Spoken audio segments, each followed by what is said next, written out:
Chapter 3 runic लेखन professor को अभ्यास कराता है। निस्संदेह ये रूनिक है, प्रोफेसर ने अपनी भौहें झुकाते हुए कहा, लेकिन इसमें एक रहस्य है और मैं इसकी कुंजी खोजना चाहता हूँ। एक हिंसक इशारे ने वाक्य को खत्म कर दिया। वहाँ बैठो, उसने मेज की ओर मुट्ठी बढ़ाते हुए कहा। वहाँ बैठो और लिखो। मैं एक ट्राइस में बैठा था। अब मैं तुम्हें हमारी वर्णमाला का हर अक्षर बताऊंगा जो इन आइसलैंडिक अक्षरों से मेल खाता है। हम देखेंगे कि इससे हमें क्या मिलता है।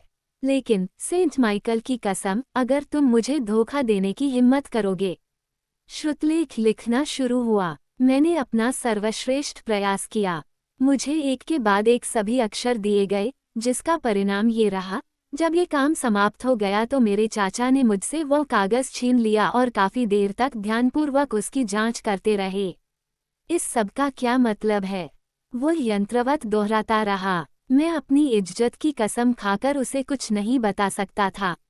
इसके अलावा उसने मुझसे पूछा भी नहीं और वह अपने आप से ही बातें करता रहा। उन्होंने कहा, इसे क्रिप्टोग्राम या सिफर कहते हैं, जिसमें अक्षरों को जानबूझकर भ्रमित करने के लिए फेंका जाता है, जिन्हें अगर ठीक से व्यवस्थित किया जाए तो उनका अर्थ पता चल जाएगा। बस सोचिए कि इस शब्दजाल के नीचे किसी महान खोज का सुराग छिपा हो सकता है। जहाँ तक मेरा प्रश्न है, मैं तो यही मानता था कि इसमें कुछ भी नहीं था, यद्यपि मैंने ऐसा कहने से बचने का प्रयास किया। फिर प्रोफेसर ने पुस्तक और चर्मपत्र लिया और ध्यानपूर्वक उनकी तुलना की। ये दोनों लेखन एक ही हाथ से नहीं है, उन्होंने कहा। ये सिफर पुस्तक की तुलना में बाद की तारीख का है, जिसका एक निस्संदेह प्रमाण मैं एक पल में देख सकता हूँ। पहला अक्षर एक डबल एम है, एक ऐसा अक्षर जो टर्लेसन की पुस्तक में नहीं पाया जाता है और जिसे केवल 14वीं शताब्दी में वर्णमाला में जोड़ा गया था। इसलिए पांडुलिपि और दस्तावेज के बीच 200 साल का अंतर है। मैंने स्वीकार किया कि यह पुनर्तः तार्किक निष्कर्ष था। इसलिए मैं ये कल्पना करने लगा हूँ, मेरे चाचा ने आगे कहा, कि इस पुस्तक के किसी स्वामी ने ये रहस्यमयी पत्र लिखे हैं। लेकिन वह स्वामी कौन था? क्या उसका नाम पांडुलिपि में कहीं नहीं मिलता? मेरे चाचा ने अपना चश्मा उठाया, एक मजबूत लेंस लिया और पुस्तक के खाली पन्नों की सावधानीपूर्वक जांच की। दूसरे शीर्षक पृष्ठ के सामने उन्होंने एक प्रकार का दाग देखा जो स्याही के धब्बे जैसा लग रहा था। लेकिन इसे बहुत ध्यान से देखने पर उन्हें लगा कि वे कुछ आधे मिटे हुए अक्षरों को पहचान सकते हैं। मेरे चाचा ने तुरंत इस पर ध्यान केंद्रित किया और उन्होंने उस धब्बे पर काम किया, जब तक कि अपने माइक्रोस्कोप की मदद से उन्होंने निम्नलिखित रूनिक अक्षरों को नहीं पहचान लिया, जिन्हें उन्होंने बिना किसी कठिनाई के पढ़ा। अर्ने सेक्नुसिम, वह विजयोन्माद में चिल्लाया। ये नाम एक आइसलैंडवासी का है, जो 16वीं सदी का विद्वान था, एक प्रसिद्ध कीमियागर। मैंने अपने चाचा को संतोषप्रद प्रशंसा भरी नजरों से देखा। वे कीमियागर, उन्होंने फिर कहा, एविसेना, बेकिन, लूली, पैरासेल्सस अपने समय के असली और एकमात्र विद्वान थे। उन्होंने ऐसी खोजें की, जिन्हें देखकर हम आश्चर्यचकित हैं। क्या इस सेक्नुसिम ने अपने क्रिप्टोग्राम के नीचे कोई आश्चर्यजनक आविष्कार नहीं छिपाया है? ऐसा ही है, ऐसा ही होना चाहिए। इस परिकल्पना से प्रोफेसर की कल्पना शक्ति प्रज्वलित हो उठी। इसमें कोई संदेह नहीं है, मैंने साहपूर्वक उत्तर दिया, लेकिन इतनी अद्भुत खोज को छिपाने में उसकी क्या रुचि होगी? क्यों? मैं कैसे बता सकता हूँ? क्या गैलीलियो ने शनि के साथ भी ऐसा ही नहीं किया था? हम देखेंगे। मैं इस दस्तावेज के रहस्य को जान लूंगा और जब तक मैं इसका पता नहीं लगा लेता, मैं न तो सोऊंगा और न ही खाऊंगा। इस पर मेरी टिप्पणी आधी दबी हुई ओह थी। नहीं आप, एक्सल, उन्होंने कहा। दुश्मन, मैंने खुद से कहा, तो यह भाग्यशाली है कि मैंने आज 2 भोजन खाए। सबसे पहले हमें इस सिफर की कुंजी ढूंढनी होगी, यह मुश्किल नहीं है।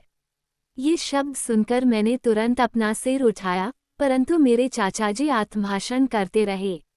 इससे आसान कुछ नहीं है। इस दस्तावेज में 132 अक्षर हैं, यानी 70 7 व्यंजन और 55 स्वर। ये दक्षिणी भाषाओं में पाया जाने वाला अनुपात है, जबकि उत्तरी भाषाओं में व्यंजन बहुत अधिक हैं, इसलिए यह एक दक्षिणी भाषा है। मैंने सोचा कि ये बहुत उचित निष्कर्ष थे, लेकिन ये कौन सी भाषा है? यहाँ मैंने सीखने का प्रदर्शन देखा, लेकिन इसके बजाय मुझे गहन विश्लेषण मिला। उन्होंने आगे कहा, ये सक्नुसेम बहुत ही जानकार व्यक्ति था। अब चूंकि वह अपनी मातृभाषा में नहीं लिख रहा था, इसलिए उसने स्वाभाविक रूप से 16वीं शताब्दी के चुनिंदा लोगों द्वारा अपनाई गई भाषा को चुना होगा। मेरा मतलब है लैटिन। अगर मैं गलत हूँ तो मैं स्पेनिश, फ्रेंच, इतालवी, ग्रीक या हिब्रू में से कोई भी चुन सकता हूँ। लेकिन 16वीं शताब्दी के विद्वान आम तौर पर लैटिन में लिखते थे, इसलिए मैं इसे लैटिन कहने का हकदार हूँ। ये लैटिन है। मैं अपनी कुर्सी पर उछल पड़ा। मेरी लैटिन यादें इस धारणा के खिलाफ विद्रोह कर उठी कि ये बर्बर शब्द वर्जिल की मीठी भाषा से संबंधित हो सकते हैं। हाँ, ये लैटिन है, मेरे चाचा ने कहा, लेकिन ये लैटिन भ्रमित और अव्यवस्थित है। बहुत अच्छा, मैंने सोचा, यदि आप उस उलझन से व्यवस्था ला सकते हैं, मेरे प्यारे चाचा, तो आप एक चतुर व्यक्ति हैं। आइए ध्यान से जांच करें, उसने फिर कहा, जिस पृष्ठ पर मैंने लिखा था उसे उठाते हुए। यहाँ स्पष्ट रूप से अव्यवस्थित 132 अक्षरों की एक श्रृंखला है। कुछ शब्द केवल व्यंजन से मिलकर बने हैं, जैसे कि एनायर्स, दूसरी ओर अन्य, जिनमें स्वर प्रमुख हैं, जैसे कि पांचवां अंटेफ या अंतिम लेकिन एक ओसेबो। अब यह व्यवस्था स्पष्ट रूप से पूर्व नियोजित नहीं है, ये गणितीय रूप से उस अज्ञात नियम के पालन में उत्पन्न हुई है जिसने इन अक्षरों के अनुक्रम में शासन किया है। मुझे ये निश्चित लगता है कि मूल वाक्य उचित तरीके से लिखा गया था और बाद में एक ऐसे नियम द्वारा विकृत किया गया था जिसे हमें अभी तक पता नहीं चला है। जिसके पास इस सिफर की कुंजी है, वह इसे धाराप्रवाह रूप से पढ़ेगा। वो कुंजी क्या है? एक्सल, क्या तुम्हारे पास है? मैंने एक शब्द भी उत्तर नहीं दिया और इसका एक बहुत अच्छा कारण था। मेरी नज़र दीवार पर टंगी एक आकर्षक तस्वीर पर पड़ी, जो ग्रुबेन की तस्वीर थी। मेरे चाचा का वार्ड उस समय अल्टोना में एक रिश्तेदार के साथ रह रहा था और उसकी अनुपस्थिति में मैं बहुत निराश था, क्योंकि मैं अब आपको ये स्वीकार कर सकता हूँ, सुंदर विलेंडाइज और प्रोफेसर के भतीजे एक दूसरे से पूरी तरह से जर्मन धैर्य और शांति से प्यार करते थे।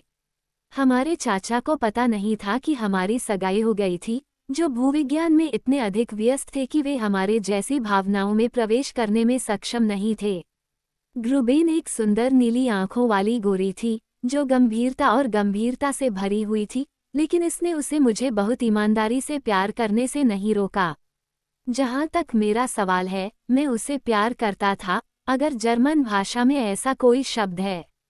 इस प्रकार यह हुआ कि मेरी सुंदर विलेंडाइज की तस्वीर ने मुझे एक पल में वास्तविकताओं की दुनिया से स्मृति और कल्पना की दुनिया में फेंक दिया। वह मेरे कामों और मेरे मनोरंजन की वफादार साथी थी। हर दिन वह मेरे चाचा के कीमती नमूनों को व्यवस्थित करने में मेरी मदद करती थी। वह और मैं मिलकर उन पर लेबल लगाते थे। मैग्मोसिले ग्रेबेन एक निपुण खनिज विज्ञानी थी। वह किसी विद्वान को कुछ बातें सिखा सकती थीं। वह गूढ़ वैज्ञानिक प्रश्नों की जांच करने की शौकीन थीं। हमने अध्ययन में कितने सुखद घंटे बिताए हैं और कितनी बार मैं उन्हीं पत्थरों से ईर्ष्या करता था जिन्हें वह अपनी आकर्षक उंगलियों से संभालती थीं। फिर जब हमारे पास फुर्सत के पल आते तो हम साथ साथ बाहर निकलते और एल्स्टर के किनारे की छायादार गलियों में चले जाते और साथ साथ खुशी खुशी पुरानी पवन चक्की तक जाते, जो झील के मुहाने पर स्थित परिदृश्य को और भी निखार देती है। रास्ते में हम हाथ में हाथ डालकर बातें करते। मैंने उसे मजेदार कहानियां सुनाई जिन पर वह दिल खोलकर हंसी। फिर हम एल्बे के किनारे पहुंचे और हंस को अलविदा कहने के बाद सफ़ेद जल लिली के बीच शान से नौकायन करते हुए हम स्टीमर से घाट पर लौट आए। मैं अपने सपने में ठीक उसी स्थिति में था जब मेरे चाचा ने मेज पर जोरदार धमाका करके मुझे जीवन की वास्तविकताओं में वापस खींच लिया।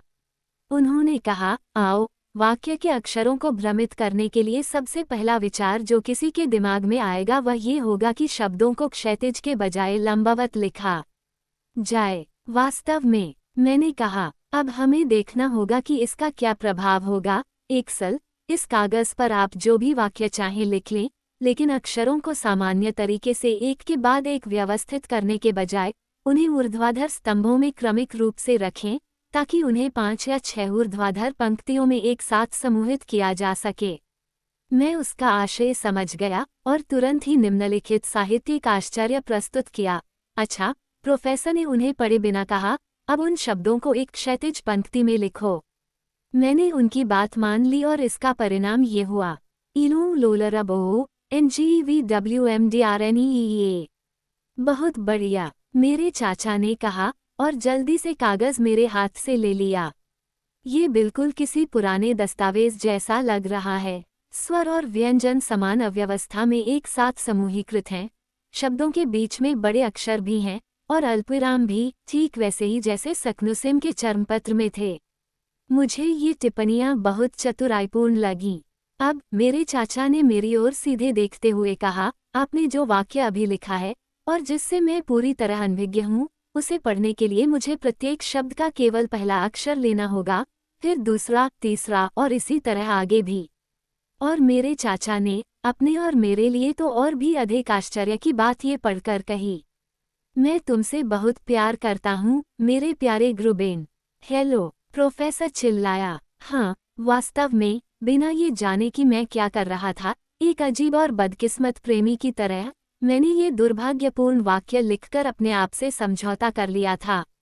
आहा, क्या तुम ग्रुबेन से प्यार करती हो? उसने एक अभिभावक के लिए उचित भाव से कहा। हाँ, नहीं, मैंने हकलाते हुए कहा। आप ग्रुबेन से प्यार करते हैं? उन्होंने एक या दो बार स्वप्निल भाव से कहा। ठीक है, आइए हम उस प्रक्रिया को लागू करें जो मैंने संबंधित दस्तावेज पर सुझाई है। मेरे चाचा अपने गहन चिंतन में डूब गए और मेरे अविवेकपूर्ण शब्दों को भूल गए। मैं केवल अविवेकपूर्ण ही कहूँगा, क्योंकि इतने विद्वान व्यक्ति के महान मस्तिष्क में प्रेम संबंधों के लिए कोई स्थान नहीं था, और सौभाग्य से दस्तावेज के महान कार्य ने मुझे विजय दिलाई। जैसे ही सर्वोच्च प्रयोग का क्षण आया, प्रोफेसर की आंखें उनके चश्मे के आर पार चमक उठीं। पुराने चर्मपत्र को पकड़ते समय उनकी उंगलियों में कंपन महसूस हुआ। वे बहुत भावुक हो गए। अंत में उन्होंने एक प्रारंभिक खांसी की और गहन गंभीरता के साथ प्रत्येक शब्द का पहला और फिर दूसरा अक्षर क्रम से बताते हुए उन्होंने मुझे निम्नलिखित बातें लिखवाईं। मैं स्वीकार करता हूं कि अंत तक आते आते मैं काफ़ी उत्साहित महसूस कर रहा था। एक एक करके नामित इन अक्षरों ने मेरे दिमाग में कोई अर्थ नहीं रखा था, इसलिए मैंने बड़ी धूमधाम से प्रोफेसर द्वारा इस रहस्यमय वाक्यांश के शानदार लेकिन छिपे हुए लैटिन को उजागर करने की प्रतीक्षा की। लेकिन परिणाम की भविष्यवाणी कौन कर सकता था? एक जोरदार धमाके से फर्नीचर हिल गया, स्याही फैल गई और मेरी कलम मेरी उंगलियों के बीच से गिर गई। ऐसा नहीं है, मेरे चाचा चिल्लाए, इसमें कोई मतलब नहीं है। फिर वह एक गोले की तरह तेजी से नीचे की ओर उछलता हुआ, हिमस्खलन की तरह नीचे की ओर गिरता हुआ, कोनिग्सट्रासे में घुस गया और भाग गया।